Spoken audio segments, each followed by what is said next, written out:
వార్తా విశేషాల సమాహారం దుర్గా డిజిటల్ కేబుల్ న్యూస్ కి స్వాగతం. చేనేతకు చేయూతగా నిలవాలనే సందేశంతో దుర్గా డిజిటల్ కేబుల్ నెట్వర్క్ రేపు ఉదయం 11 గంటలకు పట్టణంలోని శ్రీ లక్ష్మీ వెంకటేశ్వర ఆలయ ఆవరణలో ముగ్గుల పోటీలు నిర్వహించడం జరుగుతుంది. సంస్కృతిని ప్రతిబింబంగా నిలిచే ఈ పోటీల్లో మహిళలు, విద్యార్థినులు పాల్గొనవలసిందిగా సాదరంగా ఆహ్వానిస్తున్నాం. పోటీల్లో గెలుపొందిన వారికి చేనేత ఉత్పత్తులు బహుకరించడం జరుగుతుంది. పోటీల్లో పాల్గొనేవారు అవసరమైన రంగులను వెంట తీసుకోవాల్సిందిగా కోరుతున్నాం. సమస్యల పరిష్కారం కోసం సాల్వ్ చేస్తున్న సమ్మెను పరిష్కరించి తమ చదువులు కాపాడాలని కోరుతూ ఎస్ఎఫ్ఐ ఆధ్వర్యంలో విద్యార్థులు నిరసన ర్యాలీ నిర్వహించారు. కలెక్టర్ కార్యాలయాన్ని ముట్టడించి ఆందోళనకు దిగారు. కాంట్రాక్ట్ లెక్చరర్ల దీక్షలకు సంఘీభావం తెలిపారు. నిరసన కార్యక్రమంలో ఎస్ఎఫ్ఐ జిల్లా అధ్యక్షులు మల్లారపు అనిల్ కుమార్, ప్రధాన కార్యదర్శి ఎరవెల్లి నాగరాజు, సునీల్, దిలీప్, శ్రీలత, లావణ్య, ప్రియాంక, మనోజ్ తదితరులు పాల్గొన్నారు.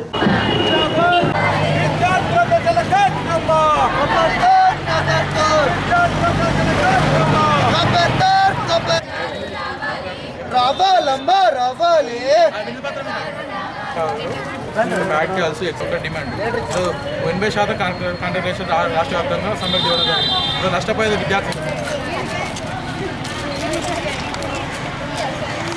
పరిష్కరించాలి కాంట్రాక్ట్ లెక్చరర్ సమస్యలు వెంటనే.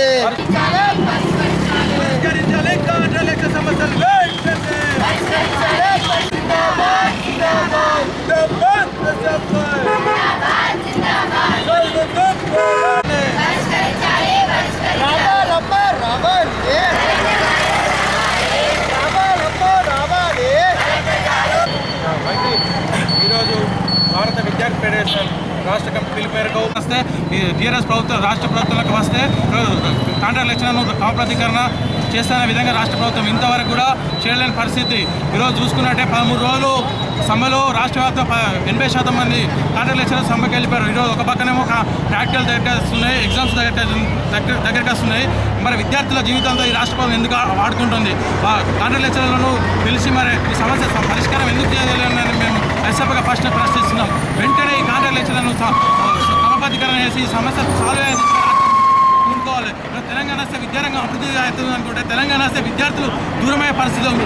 పేద బడుగు బలహీన వర్గాలు ప్రభుత్వ హాస్టల్లో, ప్రభుత్వ పాఠశాలలో, కళాశాలలో చదువుతారు. వీరికి రాష్ట్ర ప్రభుత్వం ఎందుకు న్యాయం చేయాలని ప్రశ్నిస్తున్నాం. ఈ ఎస్ఎఫ్ఐగా వెంటనే ఈ కాంట్రాక్ట్ లెక్చరర్ను డిక్లరేషన్ చేసి వాళ్ళ సమస్యను సాల్వ్ అయ్యే దిశగా ఈ ప్రభుత్వం ఉండాలని మేము అడుగుతున్నాం, డిమాండ్ చేస్తాం. వెంటనే ఈ సమస్య పరిష్కరించకపోతే పెద్ద ఎత్తున ఈ ప్రభుత్వం రాష్ట్ర ప్రభుత్వం గద్దె దించే వరకు రాష్ట్ర వ్యాప్తంగా ఎస్ఎఫ్ఐ ఆధ్వర్యంలో ఆందోళన కార్యక్రమాలు చేపడతామని తెలియజేస్తున్నాం.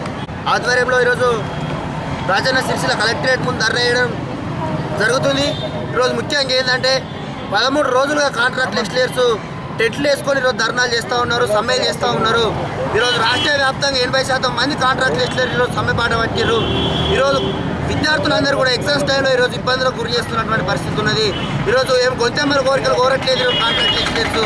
ఈరోజు ఎన్నికల సమయంలో కేసీఆర్ చెప్పినటువంటి హామీ ఈరోజు తెలంగాణ ప్రభుత్వం సాధించుకున్న తర్వాత ఏదైతే కాంట్రాక్ట్ లెక్చరర్ ఉన్నాయో వాళ్ళను రెగ్యులరైజేషన్ చేస్తామని చెప్పిండు. ఇప్పటికీ అధికారంలోకి వచ్చి 2.5 సంవత్సరాలు గడుస్తున్న కాంట్రాక్ట్ లెక్చరర్ను రెగ్యులరైజేషన్ చేయడంలో ఈరోజు తెలంగాణ రాష్ట్ర ప్రభుత్వం ఈరోజు నిర్లక్ష్యం వహిస్తూ ఉన్నది. ఈరోజు ఈ రాష్ట్ర ప్రభుత్వము ఈరోజు ఎన్ని షరతులు విధించినా కానీ కాంట్రాక్ట్ లెక్చరర్స్ 16 సంవత్సరాలుగా చాలని జీతాలతో ఈరోజు ఉద్యోగాలు చేస్తూ ఉన్నారు. ఈరోజు ప్రభుత్వ కళాశాల చదువుకుంటున్నటువంటి పేద బడుగు బలహీన వర్గాలకు చెందినటువంటి విద్యార్థులను ఈరోజు ప్రతిభను బయటకు తీసి ఈరోజు రాష్ట్రంలో ఉన్నటువంటి ర్యాంకులన్నీ కూడా ఈరోజు ప్రభుత్వ జూనియర్ కాలేజ్ చదువుకున్నటువంటి విద్యార్థులే. ఆ విద్యార్థుల ర్యాంకులు ఈరోజు బయటకు రావడానికి కారణం అంతా కూడా ఈరోజు ప్రభుత్వ జూనియర్ కాలేజీలో పనిచేస్తున్నటువంటి కాంట్రాక్ట్ లెక్చరర్ల పుణ్యమాని ఈరోజు ప్రభుత్వ కళాశాల చదువుకున్నటువంటి విద్యార్థులు ఈరోజు పాస్ అవుతూ ఉన్నారు. ఈరోజు అటువంటి వాళ్ళ సమస్యలు పరిష్కరించడంలో ఈ ప్రభుత్వం పూర్తిగా విఫలమవుతూ ఉన్నది. ఈరోజు భారత విద్యార్థి ఫెడరేషన్ ఎస్ఎఫ్ఐకి ఈరోజు రాష్ట్ర వ్యాప్తంగా కాంట్రాక్ట్ లెక్చరర్లకు మద్దతుగా ఈరోజు నిరసన కార్యక్రమాలు నిర్వహిస్తూ ఉన్నాం. అందులో భాగంగా ఈరోజు రాజన్న సిరిసిల్లలో కూడా ధర్నాలు నిర్వహిస్తూ ఉన్నాం. ఏదైతే కాంట్రాక్ట్ లెక్చరర్ సమస్యలు ఉన్నాయో వెంటనే తెలంగాణ రాష్ట్ర ప్రభుత్వం దిగి వచ్చి వాళ్ళ సమస్యలు పరిష్కరించాలి. అదేవిధంగా విద్యార్థుల జీవితాలతో ఆడుకోవద్దు. ఈ కాంట్రాక్ట్ సమస్యలు తీర్చకపోతే తెలంగాణ రాష్ట్ర వ్యాప్తంగా భారత విద్యార్థి ఫెడరేషన్ ఎస్ఎఫ్ఐగా ఆందోళన ఉధృతం చేస్తామని ఈ సందర్భంగా ప్రభుత్వాన్ని హెచ్చరిస్తా ఉన్నాం.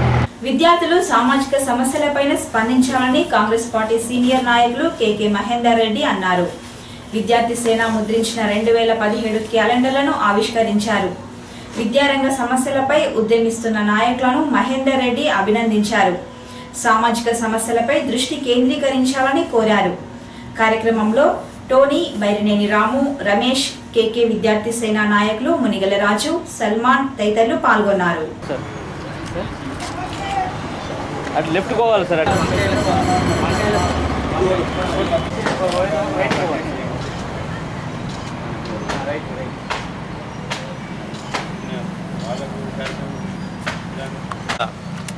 క్యాలెండర్ను ప్రింట్ చేసి ఆవిష్కరించడం జరిగింది.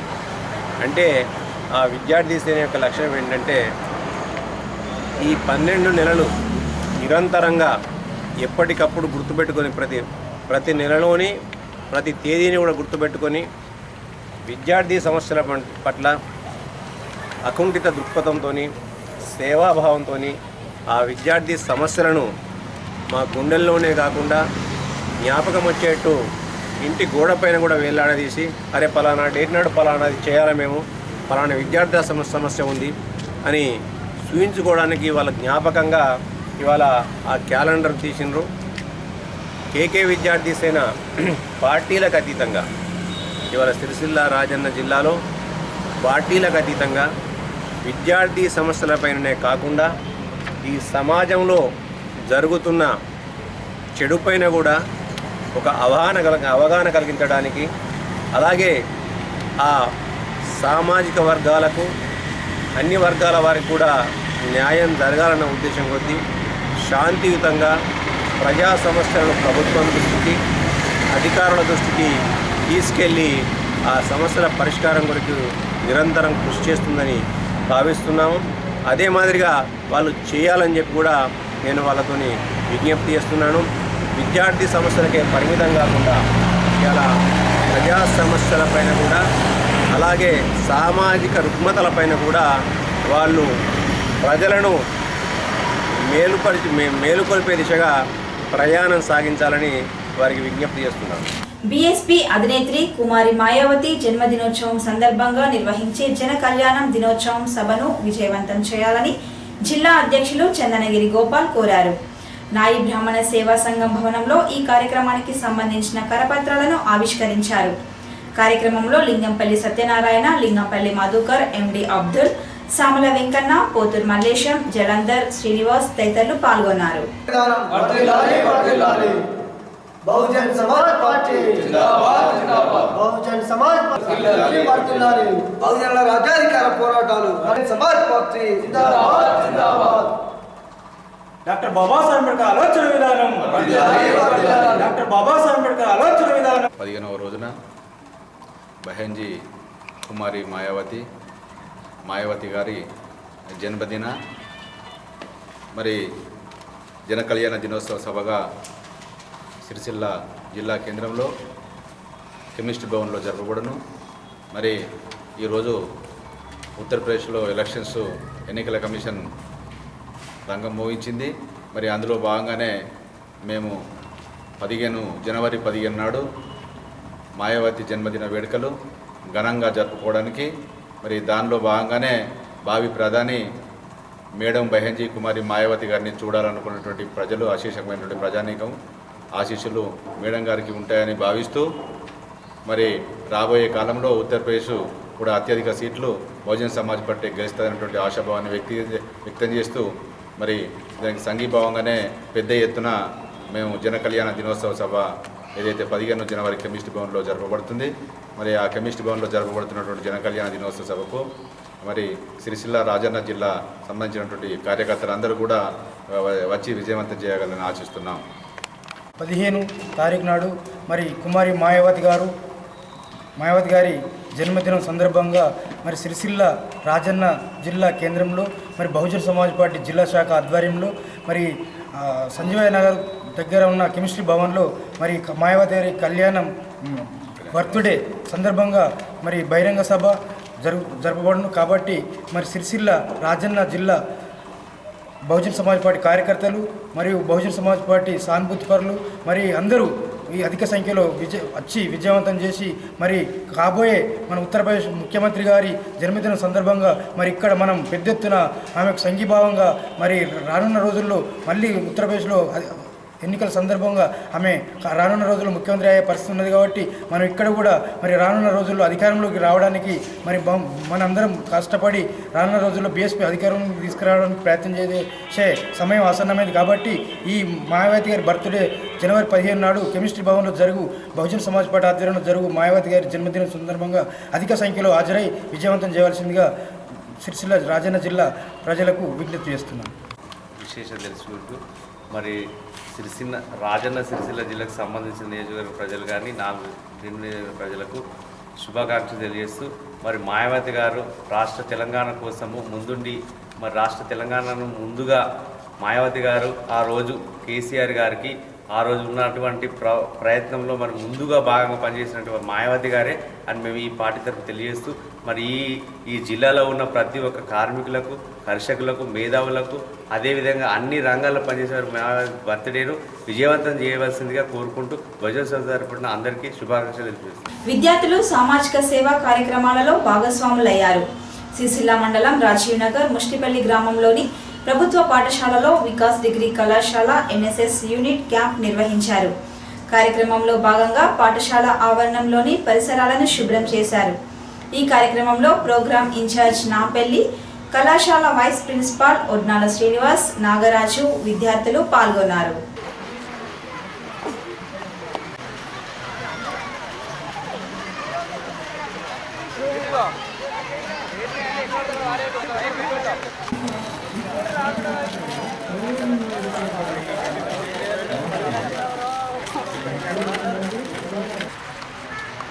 తేదీ 10/1/2017 నుండి తేదీ 18/1/2017 వరకు మా సిరిసిల్ల కళాశాలలో వికాస్ డిగ్రీ కళాశాలలో ఉన్నటువంటి ఎన్ఎస్ఎస్ యూనిట్ ఆధ్వర్యంలో రోజువారీగా ఒక్కొక్క కార్యక్రమాన్ని నిర్వహించబోతున్నాం.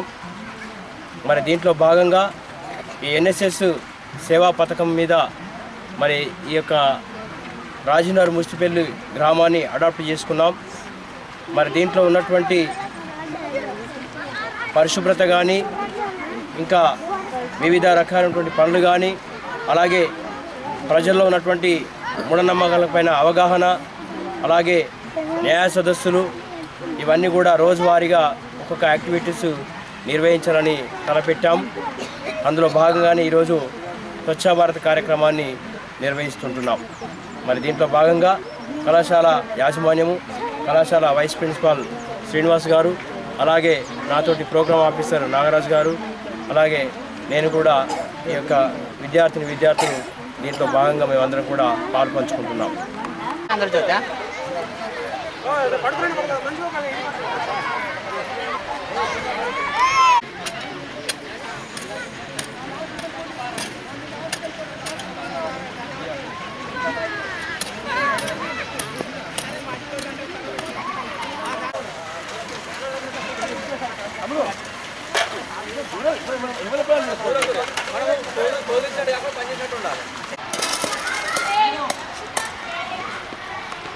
చట్టాలపై అవగాహన పెంపొందించుకోవడం ద్వారా వివాదాలకు దూరంగా ఉండే అవకాశం ఏర్పడుతుందని సీనియర్ సివిల్ జడ్జ్ ఖలీల్ అన్నారు. మండల న్యాయ సేవా అధికార కమిటీ ఆధ్వర్యంలో మండలంలోని రాజీవ్ నగర్ ముష్టిపల్లిలో న్యాయ విజ్ఞాన సదస్సు నిర్వహించారు. కార్యక్రమంలో అదనపు జడ్జి మంజుల, ప్రభుత్వ న్యాయవాది రవీందర్రావు, సీనియర్ న్యాయవాది చెక్కిల మహేష్ గౌడ్, న్యాయసేన అధికార కమిటీ సభ్యులు చింతోజు భాస్కర్, న్యాయవాది కుంట శ్రీనివాస్, స్థానిక సర్పంచ్ గొల్లపల్లి బాలగౌడ్లు పాల్గొన్నారు. మీరు కోర్టు నుంచి రాబట్టుకునే అవకాశం ఉంటుంది. అంతేకాకుండా ప్రామిసర్ నోటు పక్కకు ఒక రసీదు కూడా ఉంటుంది. చాలామంది ప్రామిసర్ నోటు మాత్రమే రాసుకుంటారు. దాంతో పాటుగా రసీదు పరిమితి లోపలే దాని డబ్బులు వసూలు చేసుకోండి. ఒకవేళ అతను నమ్మకమైన వ్యక్తి అయితే మళ్ళీ ఇంకొక కొత్త పేపర్ రాయించి మళ్ళీ 3 సంవత్సరాల వరకు అతనికి పొడిగించండి. కానీ అదే పేపర్ నమ్మకమైన వ్యక్తి కదా, ఈ మిత్తి ఎప్పుడులాగా ఇస్తున్నాడని మీరు అట్లా కనుక మర్చిపోయి ఉంటే ఆ 3 సంవత్సరాల తర్వాత మీరు తిన్న మిత్తి ఎక్కువైందంటాడు, అసలు మర్చిపోతాడు అతను. కాబట్టి చట్టపరంగా మనం నడుచుకొని ఎలాంటి ఇబ్బందులు ఉండకుండా ఏదైనా క్షణికావేశంలో పొరపాటున ఏదైనా కేసులు పెట్టుకున్నా కూడా పెద్ద మనసుతో ఆలోచించుకొని అలాంటి వాటికి పోవడం వలన ఇద్దరు కూడా నష్టపోతామనే ఉద్దేశంతో ఇద్దరం కూడా ఒక గ్రామానికి చెందిన వాళ్ళము ఒక కుటుంబానికి చెందిన వాళ్ళము ఉంటాము. కాబట్టి 100% అక్షరాస్యత సాధించినటువంటి గ్రామంగా పాత కరీంనగర్ జిల్లాలో, ప్రస్తుత రాజన్న సిరిసిల్ల జిల్లాలో కూడా ఇది మొదటి గ్రామం. అదేవిధంగా 1100 మంది తల్లులు ఒకేసారి పరీక్ష రాసి 5వ తరగతి ఉత్తీర్ణత సాధించినటువంటి గ్రామంగా దేశ చరిత్రలోనే సుస్థిర స్థానం సాధించుకున్నటువంటి గ్రామం ఇది. రోడ్డు ప్రమాదాలు కారణాలు ఎట్లా నివారించాలి, ప్రమాదం జరిగిన తర్వాత ఏ విధంగా శిక్ష పడుతుంది, నష్టపరిహారం ఏ విధంగా వస్తుంది అనేటువంటి అంశాల గురించి ఆలోచిస్తే, ముందుగా రోడ్డు ప్రమాదాలు ఎందుకు జరుగుతున్నాయి, వాటికి కారణాలు ఏంటి అనేది మనం విశ్లేషణ చేయాల్సినటువంటి అవసరం ఉంది. ఉద్దేశం లీగల్ సర్వీసెస్ యాక్ట్ కింద ప్రజలలో న్యాయ చట్టాల గురించి చట్టాల కల్పించడం అని దానికోసమని ఆ వ్యాన్ కూడా అలాట్ చేసినాం. ఆ సందర్భంగా మీ గ్రామానికి ఈరోజు ఇక్కడ రావడం జరిగింది. ముఖ్య ఉద్దేశం ఏంటంటే విపరీతంగా కోర్టులలో ఇప్పుడు ప్రజెంట్ ఉన్న కేసెస్ అన్నీ క్లియర్ ఆఫ్ కావాలంటే, అంటే కొత్త కేసులు తీసుకోకుండా ఉన్నాయే డిస్పోజ్ చేయాలంటే సుమారుగా 400 సంవత్సరాలు పడుతుంది. అన్ని కేసెస్ ఇప్పుడు నిండిపోయినాయి. ఎందుకంటే జడ్జెస్ కొరత, ప్రజలలో అవగాహన లేకుండా మాటికి కేసులు పెట్టేసుకోవడం, దాని ద్వారా చాలా పెండెన్సీ పెరగడం వలన ఈ ప్రజలలో వెళ్ళి కొద్దిగా న్యాయ చట్టాల గురించి కొద్దిగా అవగాహన. గౌరవ సుప్రీంకోర్టు వారు భారతదేశ వ్యాప్తంగా ఈ లీగల్ సెల్ అథారిటీ ద్వారా, న్యాయ సేవాధికార సంస్థ ద్వారా ఎన్నో మంచి కార్యక్రమాలు తీసుకోవడం జరిగింది. ఇంకా దానికి సంబంధించిన విషయాలన్నీ చెప్పారు. అయితే వీటితో పాటు మహిళల కోసం కూడా కొన్ని ప్రత్యేక చట్టాలు ఉన్నాయి. వాటిలో ముఖ్యమైనవి ఏంటంటే గృహహింస నుంచి మహిళలని రక్షించే చట్టం ఒకటి ఉంటుంది. దాంట్లో ఏంటంటే కుటుంబాల్లో మహిళలు చాలా చోట్ల గృహహింసకి గురవుతారు. అందులో ఎవరైనా బాధితురాలు కానీ ఎవరైనా గృహహింసకి గురైతే, అంటే గృహహింస అంటే ఆమెను సరిగ్గా చూసుకోకపోవడం కానీ, కొట్టడం తిట్టడం కానీ, తగు మెయింటెనెన్స్ ఇవ్వకపోవడం కానీ, ఆమె పిల్లల్ని కానీ సరిగ్గా చూసుకోకపోవడం, ఇలాంటివి గృహహింస అంటే. అయితే ఈ రకాలుగా గృహహింసకి గురైనట్లయితే వారికి ఈ చట్టం కింద రక్షణ కల్పించబడుతుంది. అంతేకాకుండా కొన్ని విధాలు, అంటే కొన్ని రిలీఫ్స్ కూడా కల్పించబడతాయి. ఈ చట్టం ప్రకారం ఏంటంటే ఎవరైనా మహిళా బాధితురాలు ఆ కుటుంబంలో ఎవరైతే బాధిస్తారో, ఎవరైనా భర్త కానీ అన్నయ్యో ఇంకెవరైనా, వారు మగవారే అవనవసరం లేదు, తోటి మహిళల వల్ల కూడా గృహహింసకి గురైనట్లయితే ఈ చట్టం కింద ఆ మహిళలకి రక్షణ కల్పించబడుతుంది. బీసీల సంక్షేమంపై ప్రభుత్వం దృష్టి సారించాలని బీసీ సంక్షేమ సంఘం రాష్ట్ర అధికార ప్రతినిధి వర్ష హనుమాన్లు అన్నారు. పట్టణ కమిటీ ఆధ్వర్యంలో బీసీ భవన్ నిర్వహించిన సదస్సులో హనుమాన్లు మాట్లాడుతూ హక్కుల సాధనకు పోరాటాలే పరిష్కారమని, బీసీలంతా ఐక్య పోరాటాలకు సిద్ధం కావాలని పిలుపునిచ్చారు. కార్యక్రమంలో పట్టణ శాఖ అధ్యక్షులు రాపల్లి రమేష్, నాయకులు మచ్చ యశ్వంత్, కారంపల్లి సాయన్న, కాసర్ల శ్రీనివాస్, పి శ్రీనివాస్, వినయ్, రవీందర్, సాగర్లు పాల్గొన్నారు.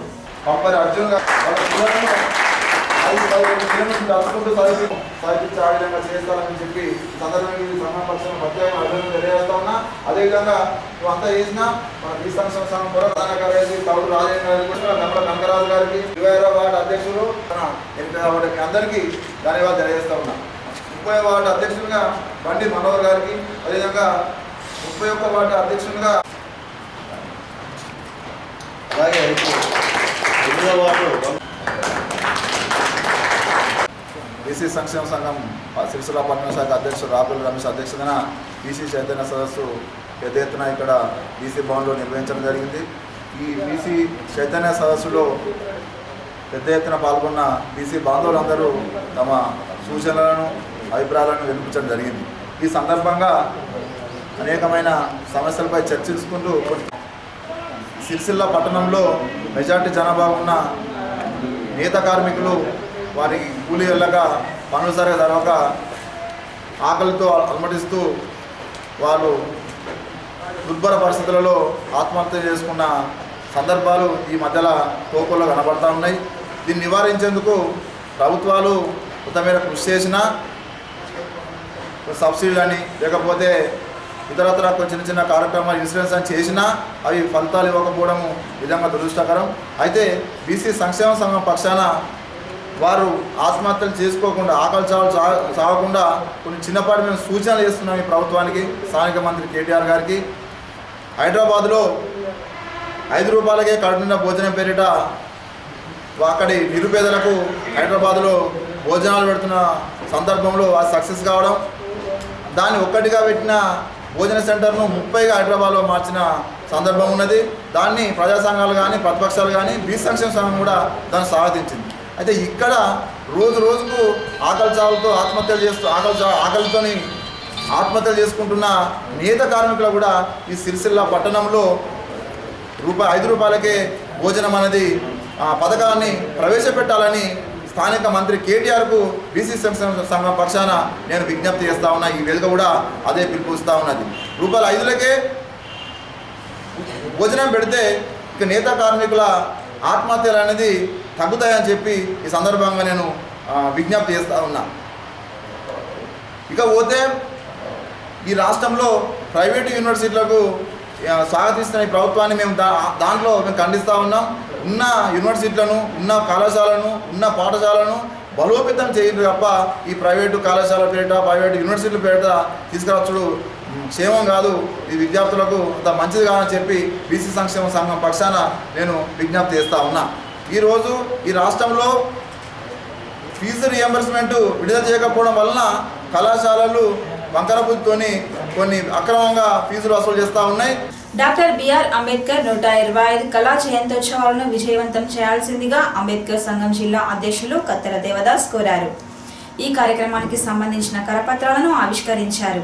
ఈ కార్యక్రమంలో రాగుల జగన్, అంబేద్కర్ నాటక నిర్వాహకులు జగ్గరాజు, పంతం రవి, చక్కుల యాదగిరి, నాలుక సత్యం, పంగరవి తదితరులు పాల్గొన్నారు.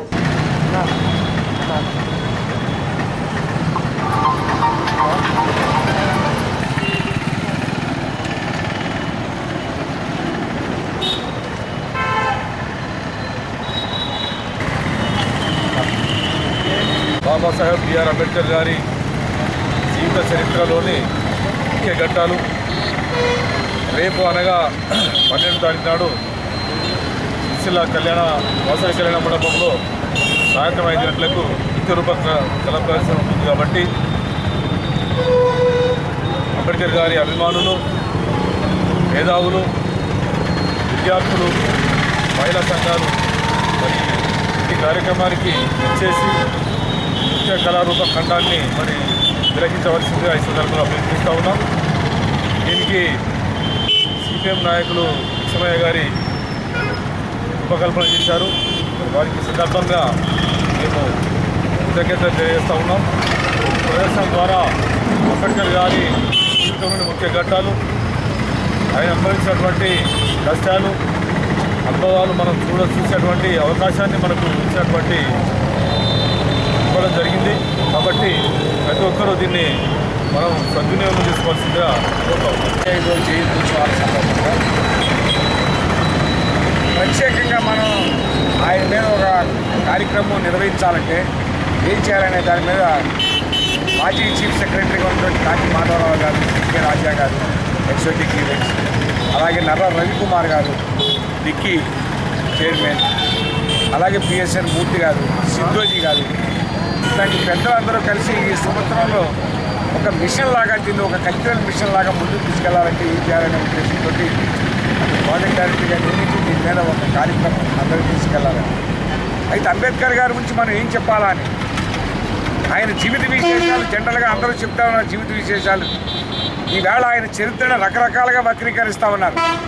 ఆయన దేనికి వ్యతిరేకంగా అయితే పోరాడాడో దాన్ని ఆ మనువాదులే ఈవేళ దాన్ని పెద్ద ఎత్తున ముందుకు తీసుకురావడానికి ప్రయత్నం చేస్తూ ఉన్నారు.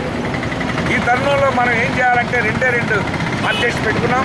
ఒకటి, ఆయన కొందరివాడు కాదు అందరివాడు. ఈవేళ పాలకులు కానీ మిగిలిన వాళ్ళు కానీ ఆయన కొందరివాడు కానీ చూపిస్తూ ఉన్నారు. ఆయన కొందరివాడు కాదు.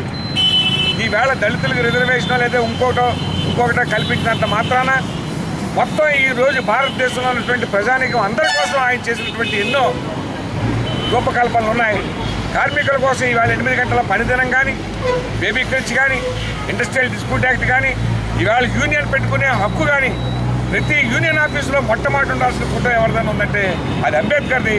తర్వాత వాళ్ళ ట్రేడ్ యూనియన్ సంబంధించిన నాయకులు ఎవరిదైనా ఉండాలి తప్ప, ఎందుకంటే ఆయనే దానికి ఆద్యుడు. ఈవేళ రిజర్వ్ బ్యాంకుకి పునాది అంబేద్కర్. కాబట్టి ఈవేళ కొత్త నోట్ల మీద కూడా ఆయన ప్రింట్ చేసి మొత్తం జనాలందరికీ అది మనం చెప్పాల్సిన అవసరం ఉంది. ఆ జీవితాన్నే మార్చినటువంటి ఒక మహనీయుడు. ఆయన బాల్య వివాహాలు రద్దు చేశాడు. అలాగే తన ఇష్టం వచ్చిన అమ్మాయి ఇష్టం వచ్చిన కులంలో పెళ్లి చేసుకునే హక్కు ఇచ్చాడు. వాడి ఇష్టం లేకపోతే విడిపోయే హక్కు ఇచ్చాడు. ఆస్తిలో హక్కు ఇచ్చాడు. అంతేకాదు ఆయన హిందూ కోడి బిల్లు, మహిళల బిల్లు మీదే మొట్టమొదట ఒక కేంద్ర కేబినెట్ మంత్రిగా రిజైన్ చేసి ఆయన యొక్క నిరసన తెలియజేసినటువంటి ఒక గొప్ప మహనీయుడు.